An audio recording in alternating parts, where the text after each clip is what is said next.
how's it going, everybody? I thought I'd drop another video about another series that I caught on Peacock again. Again, I told you folks again about how I got my streaming services for the originals. Well, this is called The Hunting Party. Now, I was just, I was again started watching this and I was just thinking that it was going to suck. It has a girl on there that was in another series that I liked that they canceled, but she had 3 seasons. Actually, Netflix picked up the last season, and she's on this one. But anyway, this is called The Hunting Party. It's a brand new season. It's a drama series, and it's about these 3 detectives. It's about this these people that they're killed. They're the worst killers ever, and they were supposed to die of execution, but they had this pit that they had the worstest criminals, and somehow it blew up, and something like a lot of them escaped. So now they got there's this special unit that's going down and hunts them down, and so they recruited this girl she's a good profiler or something like that. But this chick that I'm telling you about, she was in the one where the people was in a plane and the plane crashed, and when the plane landed, it was like 5 years later.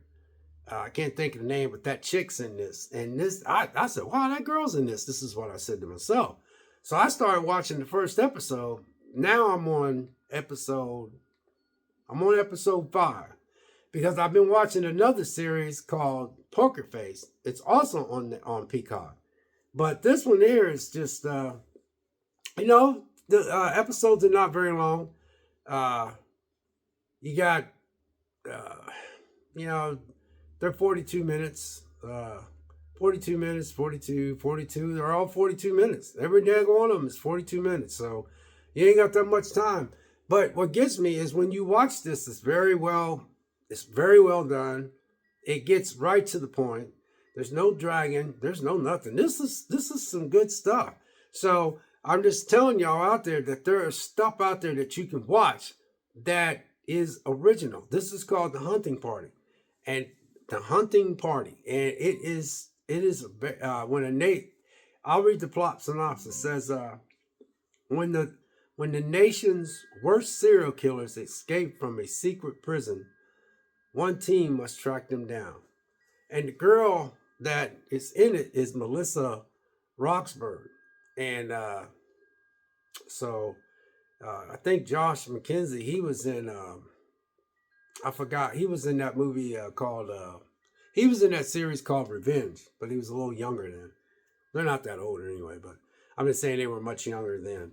But anyway, that's some of the familiar faces that I've seen it. But this is a very, very good show. But there's only so much that you can watch in one day because, like I said, I clean, between keeping the house clean and clean the kitty litter and working out and all that kind of stuff, I only have so much time to sit down and watch it. I don't know how people can just sit and watch it. I get restless real quick. I feel like I need to do something. So when I'm doing something, I feel like there's something to be done around this house.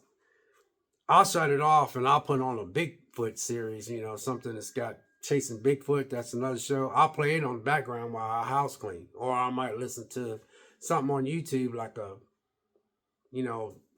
some fun, lighthearted YouTuber that's doesn't talk about a bunch of stuff. He just talks about his video games. Anyway, I'll put him on the background. So, this is called The Hunting Party.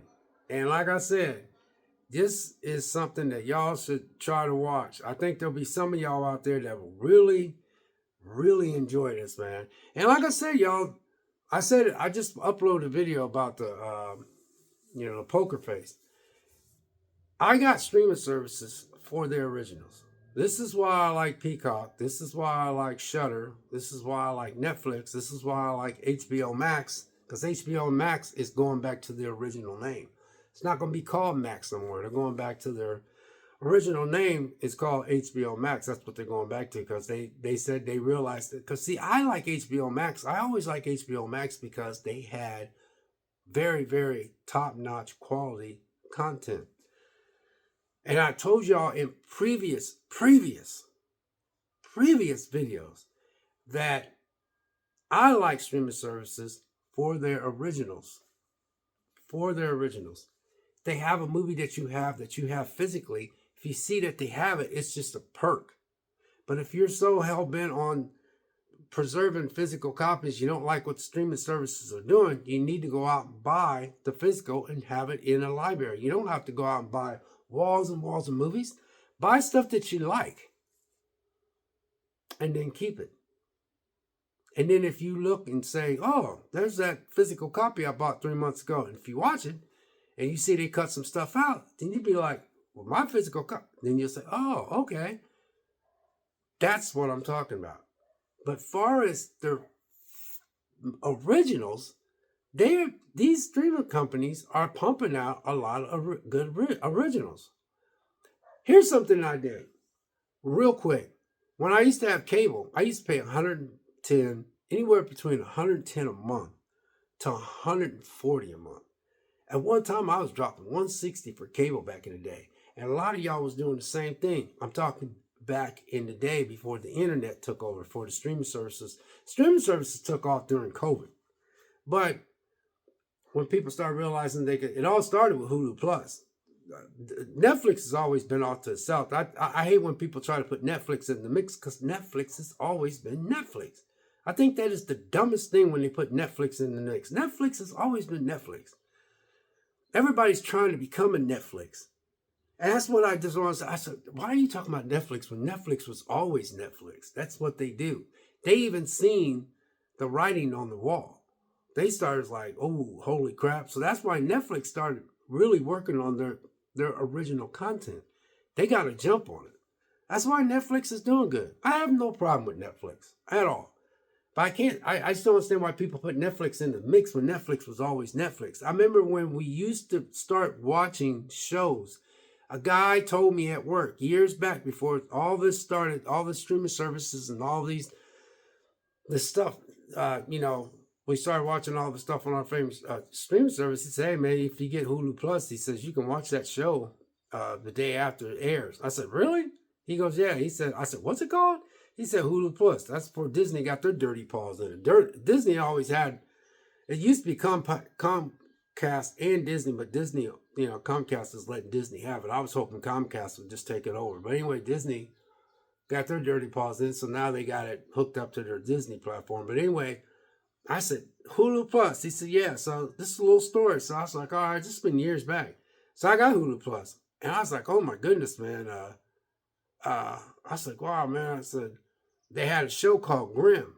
And I used to be able to catch Grimm after it aired the next day. And it was Grimm. That's when Grimm was good. And Grimm got canceled. And then it was a couple of shows that I would watch. And I'd always be like, yeah, man, I'm going to watch my show. And somebody said it was on regular cable last night, but it'll be on Hulu Plus the next day.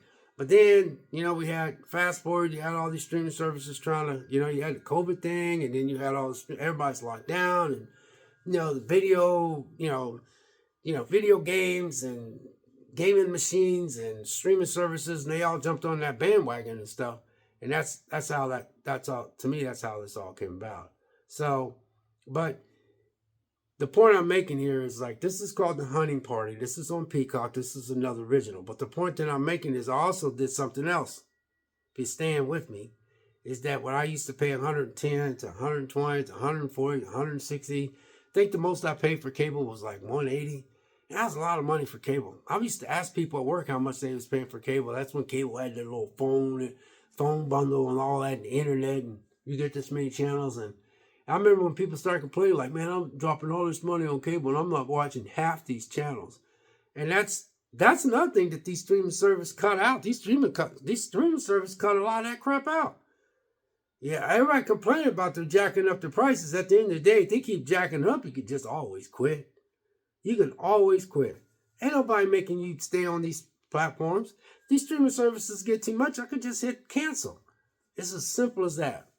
If I don't want to watch something, you drop that kind of money out just going out and doing stuff on the weekend. Now, some of us don't do stuff on the weekend because we're getting up in age. We just past that.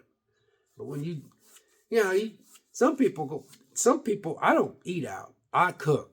But some people eat out they get takeout 3 days a week, right? So if it's a woman and a man, what are you looking at? 25 plus the tip, $30. 30 and 30 is 60. Another 30, that's $90. Ain't gonna kill you to drop 15 or $20 for 1 month of service just so you can watch something. You can always cancel. So that's in the defense of streaming services. But like I said, Netflix to me has always been over here because they've already been over there. Because everybody's copying Netflix. I'm just putting that out there. Back to The Hunting Party. The Hunting Party is a drama series. It's on the first season and it is really, really good. Now, I've been watching Poker Face, so I've been trying to spring back and forth from Poker Face to The Hunting Party. But like I said, this one's got 10 episodes, and they're all 42 minutes long. So anyway, guys, ladies and gentlemen, folks, even your dog, cat, God bless, and have a safe week. Be kind to one another, and we'll catch you in the next video. We'll see you.